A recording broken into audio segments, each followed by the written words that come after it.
Hello, everyone, and welcome back to another episode. I'm your host, the Millennial Investor, and guys, we finally did it. Today is the day.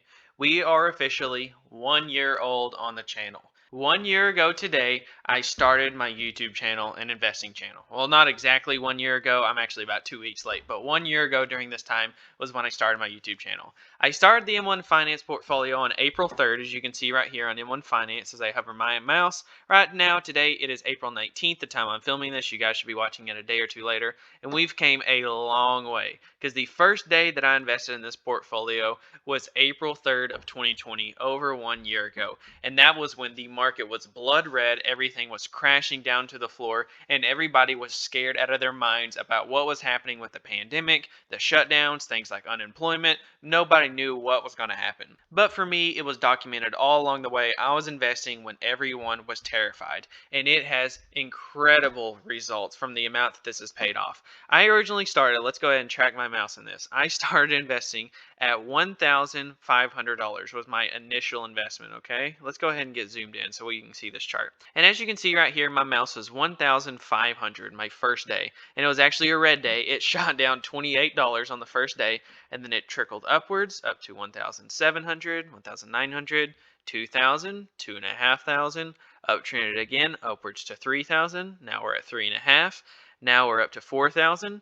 We went up to 5,000 from a big deposit that I had, and then we went up to 5.5, and then we went up to 6.5, upwards of 7, 7.5, 8, 9, 10, 11, 12, and now we're almost to $13,000 1 year later. And it's crazy to think that I now have over 10 times invested in the market in this portfolio than I did 1 year ago. $1,500 is a reasonable amount of money. For someone that is a part-time worker, a broke college student that is just trying to get their bachelor's degree, $1,500 is a lot of money. And for you, a lot of you out there watching, maybe $1,500 seems like a lot to you. But now that $1,500 seems like nothing, 13,000 seems like an insane amount, and we should be breaking 13,000 anytime, probably sometime this month, in the month of April, or at least next month in May at the very least. But look at the gains, guys. This doesn't factor in all the gains that I've had either from selling a lot of my stocks in the past year. We currently have $2,388.16 worth of market gains, and earned dividends now has now crossed $223.23. What an incredible amount of dividends we've earned in the last year just from investing in boring dividend growth stocks.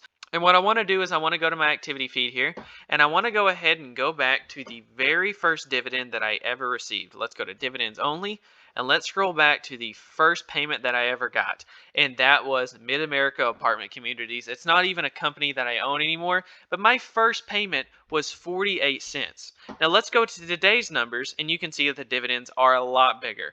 My original dividends were usually pennies, like 20 cents, 30 cents, 40 cents, and now they're 3, 4, 5, and some of them, like WP Carry, being upwards of $13 a share. I think now, after my recent buys, I think it's like $15 every single quarter. But a lot of these payments, you can see, are much bigger than they were before, and these keep on growing day by day, week by week, month after month, and it is not going to stop anytime soon. But now that we hit our 1 year anniversary in the portfolio, I just wanted to give you guys a quick second to just thank you guys, the viewers, because part of the reason why this has taken off in such a massive way is because of you guys. And that is because so many of you guys have signed up using my referral link. You guys don't realize how much of a difference it makes when you use my referral link. 105 people in the last year have used my referral link. I'll go ahead and be honest with you. I remember having this conversation with my now fiance, my soon-to-be wife, but I remember talking to her and telling her, yeah, I think I'm going to put my referral link down in the description. And I was thinking, oh, okay, over the course between now and the next year,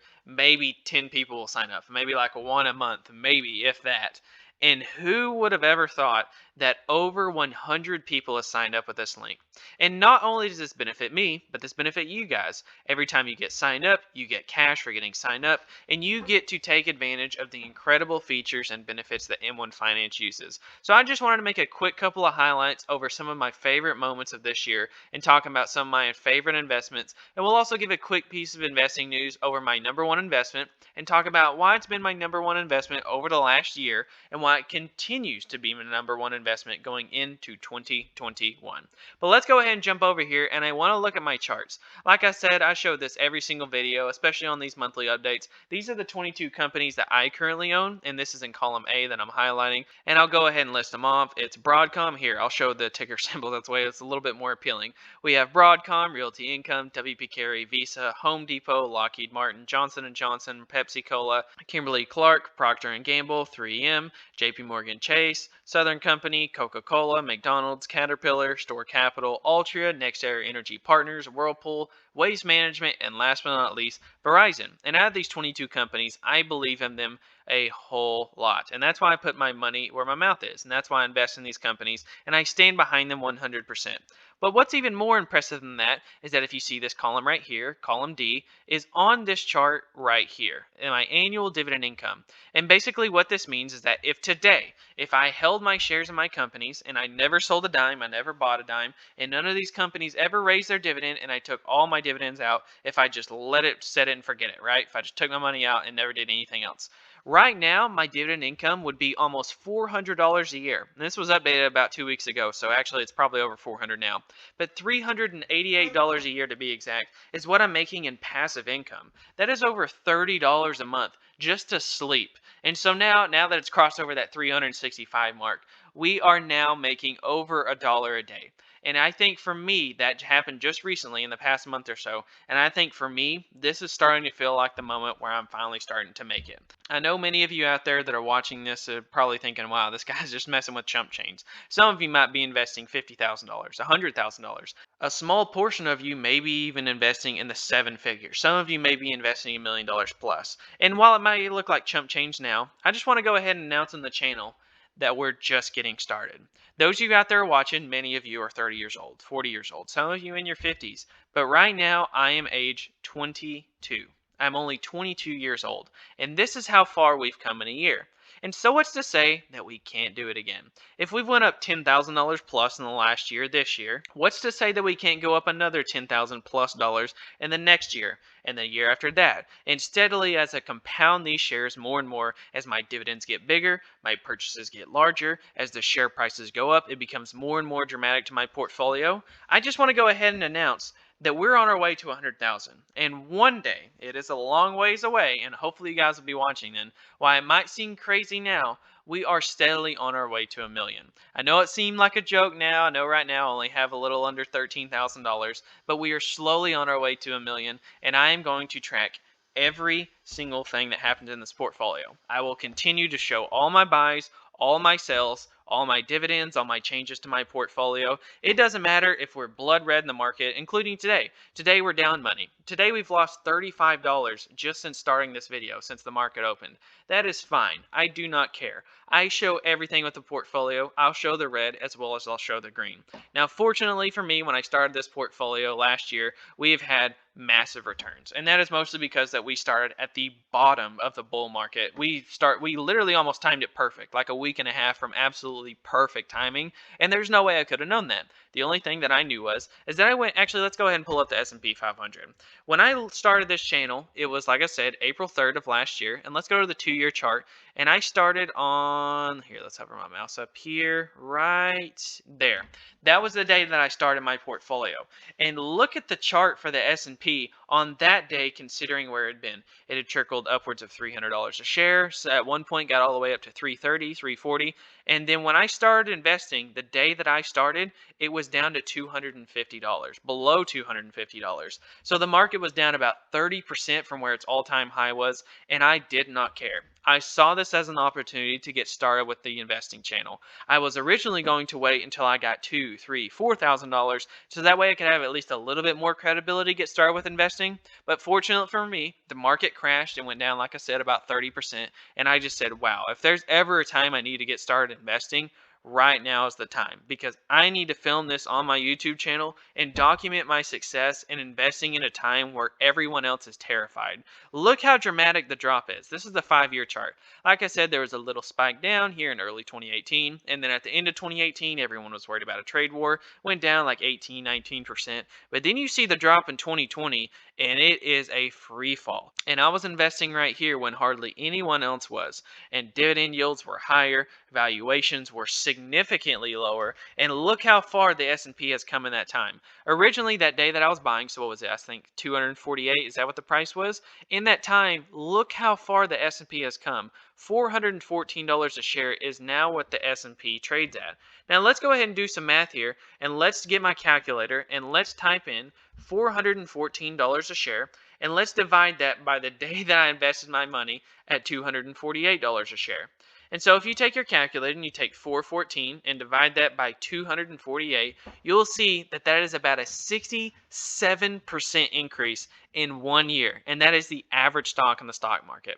Now, some of those have performed much better. Now, some of those, like I've been buying, like Broadcom, my largest holdings, have performed much better than that. On April 3rd, my first purchase was around this price at around 230. Since then, the price has doubled at 465, and just the other day it was actually in the 490s. And we have had other stocks that have performed very well as well. Other stocks like Home Depot, ones that many people were extremely scared of back during this time. On April 3rd, I originally bought this company around 170, 180 a share, and since then it is now up to 330. And I remember when I started buying the stock at 250 just a couple months ago, earlier this year, and everyone was telling me, wow, this company's still overvalued. Do you really want to increase your position at these levels?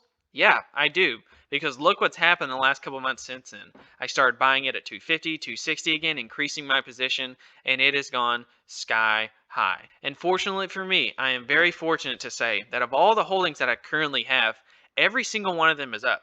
What we're going to do is we're going to sort by gain percentage. And once again, these are money weighted returns, not time weighted. So they're a little bit more sensitive. So kind of ignore that. But off of money weighted returns, we're going to sort from my best performers to my worst performers. All right.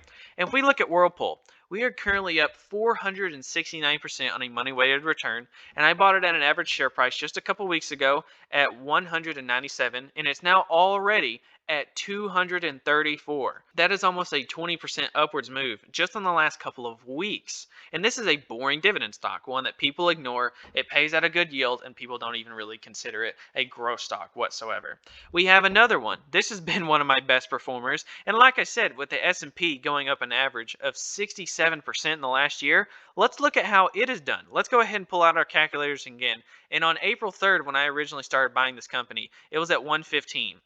And so let's take our calculators and divide by today's price, and let's take 231 and divide by 115, and this company has almost exactly down to the penny doubled in price from the day that I started my portfolio. I bought this company heavily at these prices, not to mention I reinvested my dividends, so my returns were even higher for this company.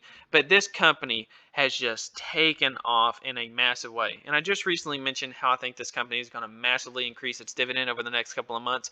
But you can see some of my best performers are just boring stocks that people take it for granted. Caterpillar, it's a boring industrial stock. JP Morgan Chase was one that people were too pessimistic on. Home Depot, one of my largest holdings. Broadcom, my #1 investment. And another one, last but not least, before we go over these highlights and give you these news with Broadcom, I just want to mention that Altria is one that I remember people commenting on my videos. Go back to a video that I made about Broadcom, I think it was probably about 6 months ago, and I remember people telling me that I was stupid. People were telling me that I was a dumb 22-year-old that didn't know what I was doing in the stock market. And I originally started buying this company. Let's go ahead and check what price it was. Let's go to April 3rd. My original share price for buying this company was $37.